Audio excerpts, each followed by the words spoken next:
The 16th century was a time of great upheaval.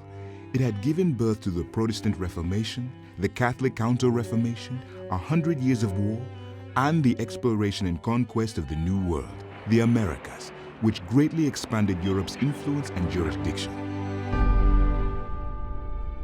Spain's conquest of the New World began in the West Indies and spread through Latin America and parts of North America. Moving from Europe to America, a lot of people that they came here to United States of America seeking the religious freedom, but did they actually sought that freedom while they oppressed a lot of other people, such as the Native Americans, who killed over 7 million people of them, and also torture a lot of families. They took their kids away and they called them barbarian, and they tried to change their culture. They taught them the English language, and they made them wear the Westerner clothes and so on. Not only that, we can also see that how they treated the slaves. And they killed many of these slaves, and they used them as properties. They lynched them. They did a lot of things, and then after that they called for Christian morality, and they While the called for Spanish freedom. sometimes destroyed So native populations was and that introduced really a slavery, Christian freedom or they not? also sought to convert local populations to the Christian faith. In the 17th century, England and France explored and conquered parts of North America. The British colonies in North America were made up of various Christians longing to get away from the religious persecution in Europe: the Puritans, the Pietists, the Quakers, the Baptists, and so forth. In the 18th century, a revival called the Great Awakening swept through the colonies. The most important leader in this movement was a Calvinist preacher named Jonathan Edwards. Calvinism played a vital role in the founding of the United States of America. For the first time since the days of Constantine, Christianity in Europe was marginalized. Many Christians were certain it was the end of the world and launched what has been called the Great Protestant Missionary Century.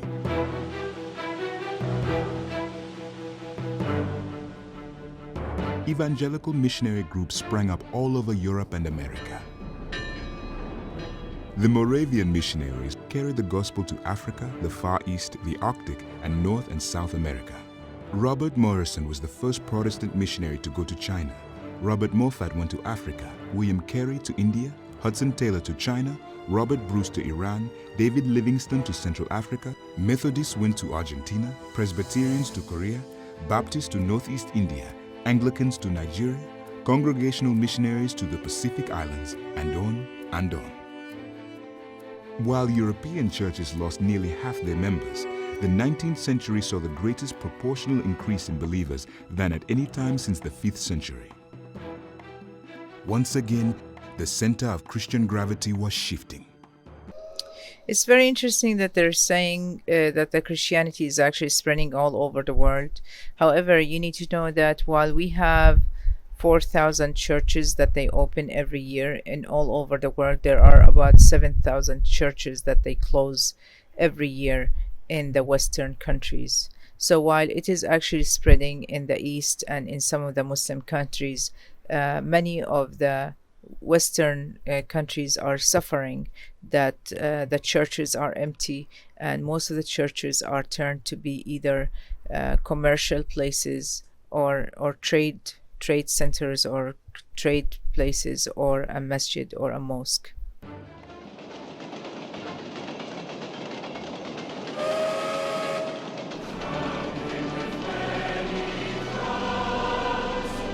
The culmination of a century of Protestant missions was a missionary conference held in Edinburgh, Scotland in 1910, chaired by John Mott.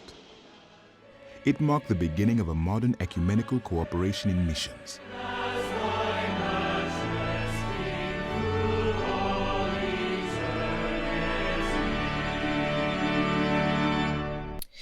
Now, for the Conference of Edinburgh in 1910, it was the first conference that happened, only to address the evangelism. And so the different organizations or the different denominations will not go over each other, and they will not step on each other, and they will coordinate and work with each other as a team.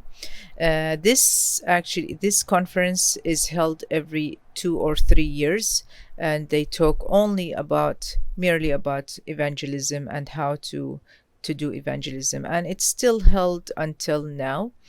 We have also the Lausanne conference, which actually this video was produced for this conference, and so on. And so we have now many organizations that they only talk and they only discuss and organize missions and missionaries all over the world.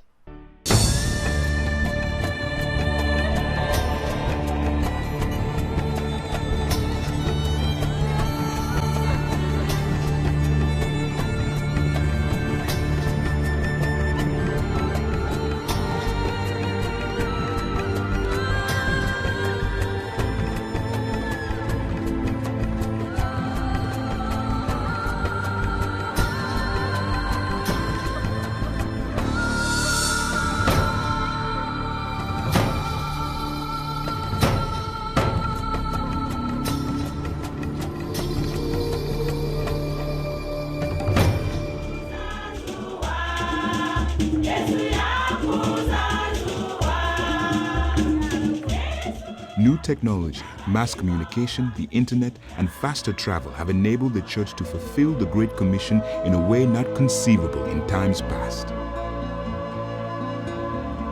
Every generation of Christians, from the apostles onward, is convinced that their generation is the last one before Christ returns.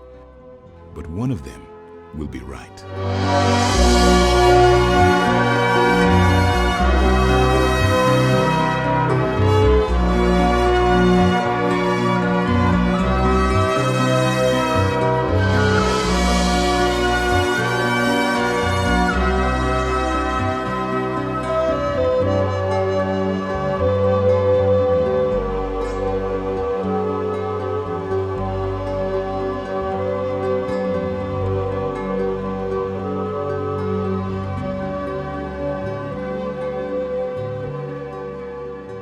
Thank you so much for watching this video, and thank you so much for listening. Inshallah, next time we will start talking about more the world missions and how the Christian missionaries are trying to get into the Islamic societies and trying to Christianize and evangelize our children, and how to protect ourselves from the Christian missionaries. جزاكم الله خير. May Allah reward you. أقول قولي هذا وأستغفر الله العظيم. سبحانك اللهم وبحمدك أشهد أن لا إله إلا أنت أستغفرك وأتوب إليك. السلام عليكم ورحمة الله وبركاته. Peace be upon you all.